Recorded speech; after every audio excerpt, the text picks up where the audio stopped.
Hey everybody, my name is Di Andrews. Welcome to the Academy Collection at the Baltimore Academy of Defense. Today I'd like to take a moment of your time and talk to you about the 1850 Infantry Officer's Sword.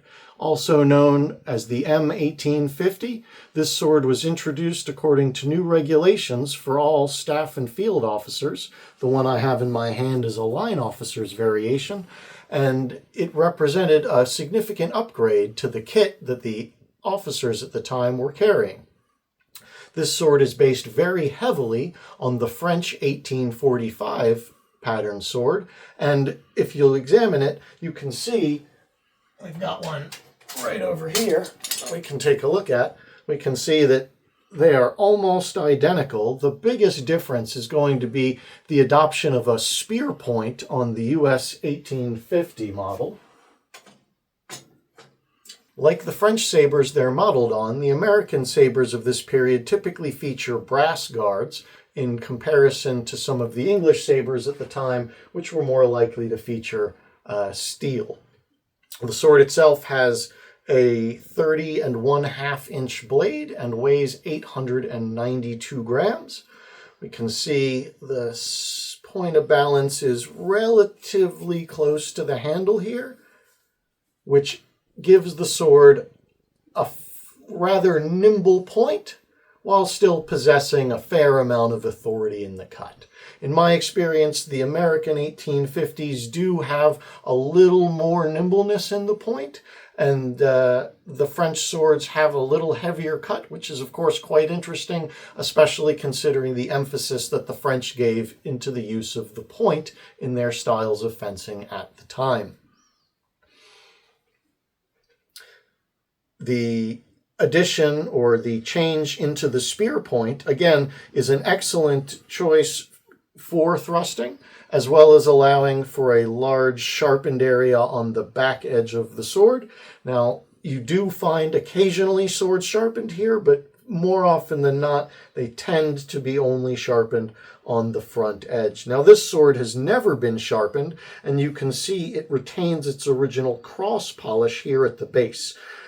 This is to, I guess, show you that it's brand new in box, and so the sword will have been polished traditionally down most of the blade, but this last section at the base is polished kind of sideways, giving you a very visible line and telling you whether or not the blade has ever been used and whether or not it's still in factory condition.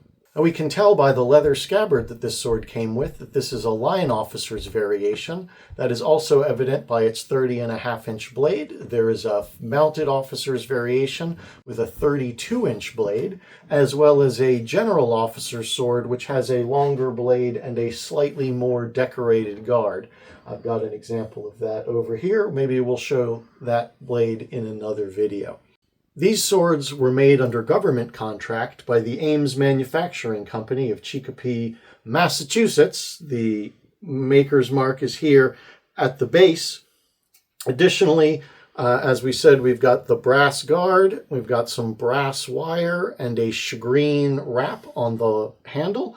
A lot of people will confuse these, thinking that these are shark skin or mislabel them as shark skin, but if we come over here and we grab a naval officer's sword. Note these are basically designed on a very similar pattern, but if we compare the two, you can see the much larger nodules on the naval sword in compared to those in use on the infantry officer's sword.